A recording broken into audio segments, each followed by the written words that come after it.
Hi மக்களே, கதைப்போமா? So this weekend VJS கண்டிப்பாக ஒரு red card, yellow card and then warning இது கொடுக்கணும்னு நான் எதிர்பார்க்குறேன். கொடுப்பாருன்னு நினைக்கிறேன். ரெட் கார்டு யாருக்குன்னு உங்களுக்கு தெரியும், ரைட்டுங்களா? ஸோ ரெட் கார்டு கொடுத்து வெளியில் அனுப்பலாம்னு நினைக்கிறேன். ஏன்னா ஒரு தடவை இல்லை, 2 தடவை இல்லை, பல தடவை பலர்கிட்ட ஏடாகுடமாக நடந்துக்கிட்ட கமருதீனுக்கு தான். ஏன்னா ஒருத்தரை விடலை அவர். ஸோ அதை பற்றி நம்ம டீட்டெயிலாக பார்ப்போம். அவர் ஃபஸ்ட்டு, அவருக்கு ரெட் கார்டு.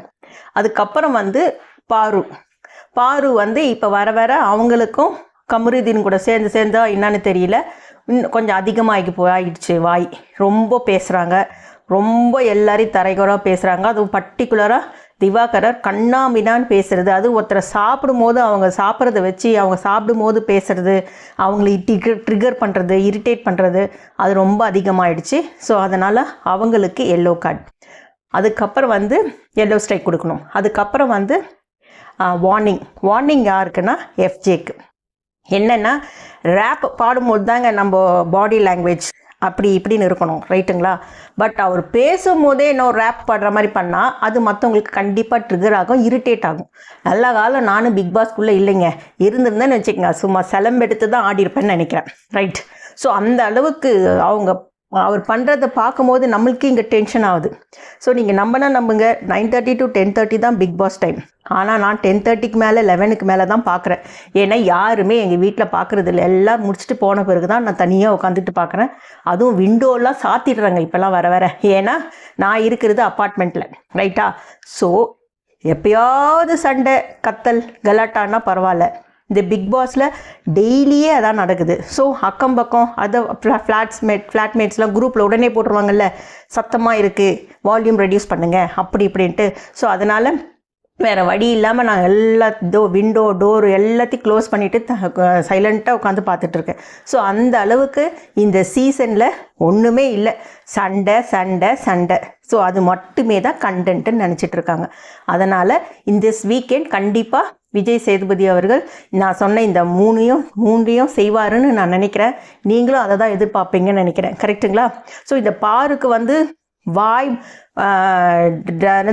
ட்ரெஸ்ஸை குறைச்சிட்டு அதிக பேசுகிறத விட கொஞ்சம் பேசுகிறத குறைக்கலான்னு நினைக்கிறேன், ரைட்டுங்களா? ஸோ அது கண்டிப்பாக பாரு கொஞ்சம் வாய் அடக்கணும், இல்லைன்னா ஒன்றும் சொல்கிறதுக்கு இல்லை. அதுக்கப்புறம் கமருதீன், அவருக்கு என்ன ஆச்சு? எல்லார்கிட்டையும் சண்டை போடுறது தான் அவருக்கு வேலைங்களா? லாஸ்ட் வீக் பார்த்தீங்கன்னா ஒன்றும் இல்லை, அவர் என்ன நினச்சிட்ருக்காரு, அசீம் அண்ட் தென் பாலா இவங்களை ரோல் மாடலாக எடுத்துகிட்டு வந்திருக்காருன்னு நினைக்கிறேன் பிக் பாஸ் இந்த சீசனுக்கு, ரைட்டுங்களா?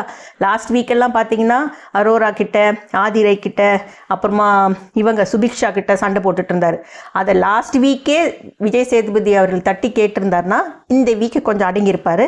அவர் எதுவுமே சொல்லாதனால இவன் என்ன நினச்சிட்டு இருக்கான், ஓகே இதுதான் நம்ம மெத்தடு, இதுதான் ஒர்க் அவுட் ஆகுது போல் அப்படின்னு சொல்லிட்டு அதை கண்டினியூ பண்ணுறானா என்னன்னு தெரியல. ஸோ இன்றைக்கி அர்த்தமே இல்லாமல் துஷார் கூட சண்டை போட்டாங்க. ஏன் தெரியல, துஷாரும் அவங்க 2 பேர் க்ளீனிங்கில் ஏதோ கோஆர்டினேட் பண்ணி ஒர்க் பண்ணல. அதை உட்காந்து நம்ம 2 பேர் ஒன்றா செய்யலாம், இப்படி செய்யலாம் சேர்ந்து கேட்டுட்டு இருந்தாலே அது முடிஞ்சிட்ருக்கும். அது ஏன் தெரியல, ஒன்றுமே இல்லாதுக்கு நீ எல்லாம் பெரிய ஆளா என்கிட்ட பேசுகிறேன்னா என்னன்னு தெரியல. இவர் என்ன சூப்பர் ஸ்டாரா, பவர் ஸ்டாரா, இல்லை மெகா ஸ்டாரா? இவர் யார்? கமருதீன் ஆக்சுவலி யார்? அவர்கிட்ட பேசுறதுக்கு என்ன துஷாருக்கு தகுதி வேணும்னு எனக்கு தெரியல. ஸோ ரொம்ப வார்த்தை விடுறாரு, ரொம்ப கண்ணாமின்னான்னு பேசுகிறாரு. ஸோ அவர்கிட்ட தான் சண்டை போட்டார்னு பார்த்தா அடுத்தது திவாகரை பாடி ஷேமிங்லேருந்து வாய்க்கு வந்ததுலேருந்து சிலதெல்லாம் I could hear the beep sound, அந்த மாதிரி வல்கராகவும் பேசிக்கிறாங்க போல. அதுவும் பண்ணுறாரு. அது கண்டிப்பாக விஜய் சேதுபதி அவர்களுக்கு அட்ரஸ் பண்ணியே ஆகணும், அவரை கொஞ்சம் அடக்கணும், ரைட்டுங்களா? ஸோ இது ஏன் இப்படி சண்டை போடுறாரு, என்னதான் அவருக்கு பிரச்சனை, எனக்கு ஒன்றும் புரியல. ஸோ திவாகருக்கு என்ன அட்வைஸ் பண்ணணும்னா, யார் என்ன சொன்னாலும் அதுக்கு பதில் சொல்லுங்கள், இல்லை அவங்க பேசுகிறத நிறுத்துறதுக்கு ஏதாவது பண்ணுங்கள். ஈக்குவலாக போட்டி போடுங்க, சண்டை போடுங்கன்னு சொல்ல வரல.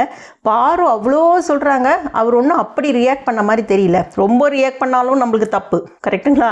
அதே சமயத்தில் என்ன பண்ணாலும் ரியாக்ட் பண்ணாமே இருக்கிறதும் தப்பு, அதை விட தப்பு. ஸோ அதனால் திவாகர் அவருக்கு கொஞ்சம் பேசி எதிராளிங்களை கொஞ்சம் அடக்க தெரியணும். ஸோ அதை அவர் கண்டிப்பாக கற்றுக்கணும். அதுக்கப்புறம் வந்து யாருன்னா விக்கல் ப்ரோ, நாங்கள் ஒரு ப்ரோக்ராம் வச்சுருக்கோம், எங்களுக்கு கடைசியாக கூப்பிடாதீங்க என்னவோ சொல்லி கேட்டார் பாருங்க பாருக்கிட்ட. நான் என்னவோ அவர்கிட்ட நான் ரொம்ப எதிர்பார்த்தேன். சரிண்ணா, விக்கல்ஸ்னாலே அவர் காமெடி தானே நமக்கு நினைப்போகிறோம். கடைசியில் பார்த்தா அங்கே ஏதோ ஒரு சாங் மாதிரி போட்டு முதல்ல நீ அவர் என்னன்னு கூப்பிட்டோம்மானா பிரதர் அண்ணான்னு கூப்பிட்டாங்களாம், இப்போ என்னங்கன்னு கூப்பிட போகிறாங்கன்னாங்க. ஸோ நடைமுறைக்கு அப்படி தான் பண்ணுறாங்கன்னு வைங்க. அண்ணன் வந்து இப்போல்லாம் பிரதர் அப்படின்ற மாதிரி ஆயிடுச்சுன்னு வைங்க. பட் அதை வந்து காமெடியாக அங்கே கொண்டு வரணுமான்னு எனக்கு தெரியல. ஸோ பிரதர்ன்றது ஒரு புனிதமானது, என்னங்கன்றது செப்பரேட்டாக அது வேறு ஜேர்னல், அது ஒரு காமெடியான்னு எனக்கு தெரியல. ஸோ அவர்கிட்ட நான் ரொம்ப எதிர்பார்த்தேன், பட் எதிர்பார்த்த மாதிரி இல்லை. பட் அவர் வந்து காமன் கம்போஸ்டாக கேம் ஆடிக்கிட்டு இருந்தார். ஆனால் இந்த பிக் பாஸ் ஜூஸ் ஃபேக்ட்ரியில் கிளவராக ஆடினது யாருன்னா பிரவீன் மட்டும்தான். ரைட்டுங்களா? ஸோ பிரவீன்ராஜ் தான் அதுக்கேற்ற மாதிரி அவர் ஜாக்பாட்டம் அடித்தார். அதில் சந்தேகமே இல்லை. சுபிக்ஷா கன்னிங்காக கேம் ஆடினாங்க. எப்படின்னா அதான் கனிக்கிட்ட போட்ட 60-40 பிரேக் பண்ணிட்டாங்க. ஸோ நெக்ஸ்ட் வீக் அவங்க வந்து யாராவது ஒருத்தரை செலக்ட் பண்ணணும், பிக் பாஸ்லேருந்து ஹவுஸ்லேருந்து நாமினேஷன் ஃப்ரீ அதில் செலக்ட் பண்ணணும். அது வந்து பேசிக்கிட்ட மாதிரி பார்த்திங்கன்னா அவங்க பார்வை தான் செலக்ட் பண்ணணும். பட் இவங்க கனிக்கிட்டேயே ஜென்யூனாக நடந்துக்கல. ஸோ பிக் பாஸும் அடுத்த வாரம் சொன்னால் போதும் அப்படின்னு சொல்லிட்டாங்க. ஸோ அடுத்த வாரம் அவங்க அதுக்குள்ளே என்ன ஆக போதோ, என்ன மாற்ற போகிறாங்களோ. ஸோ அடுத்த நெக்ஸ்ட் வீக்கு கண்டென்ட்டுக்கு ரெடி ஆகிடுச்சு. இப்போயே என்னென்னா அவங்க கண்டிப்பாக வேறு யாராவது மாற்றி சொல்ல போகிறாங்க. பாரு வந்து ஏற்கனவே கதகளி ஆடுவாங்க, இப்போ கேட்கவே வேணாம் சிலங்க கட்டி தலையில் கரகம் வச்சு ஆட போகிறாங்கன்னு நினைக்கிறேன் பாரு. அது கண்டிப்பாக நடக்கும். ஸோ கண்டிப்பாக அவங்க வேறு யாராவது தான் செலக்ட் பண்ணுவாங்கன்னு நினைக்கிறேன். பட் பார்ப்போம், பொறுத்திருந்து பார்ப்போம்.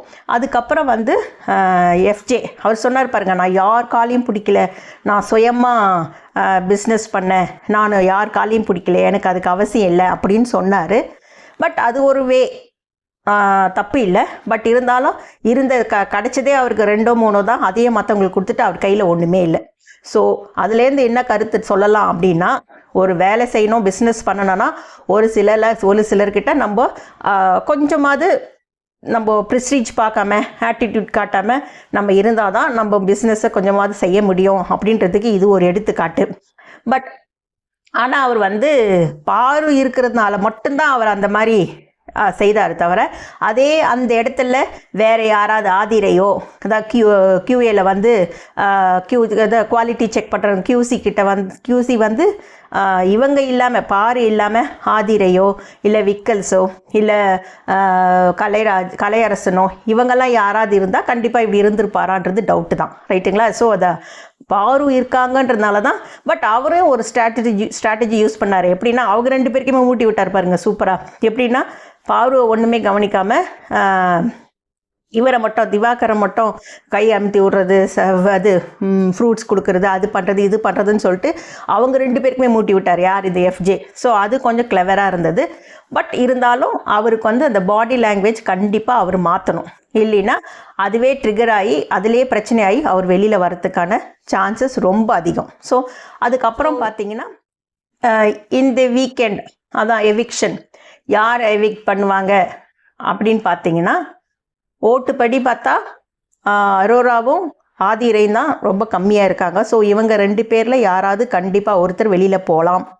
எனக்கு தெரிஞ்சு ஆதிரை போவாங்கன்னு நினைக்கிறேன். பட் லாஸ்ட் வீக்கு நம்ம ஓட்டு போடுற மாதிரி அங்கே நடக்குது. லாஸ்ட் வீக்கும் அப்சரா நல்லா பர்ஃபார்ம் பண்ணல, மோஸ்ட்லி அவங்க தான் போவாங்கன்னு என்னுடைய கருத்தை சொன்னேன். பட் ஓட்டிங்கில் பார்த்தீங்கன்னா எனக்கு அப்சரா இல்லை, மோஸ்ட்லி பார்த்தீங்கன்னா லாஸ்ட் வீக்கும் அரோரா தான் இருந்தாங்க. பட் எப்படி அப்சரா வெளியில் அனுப்பிச்சிட்டாங்க.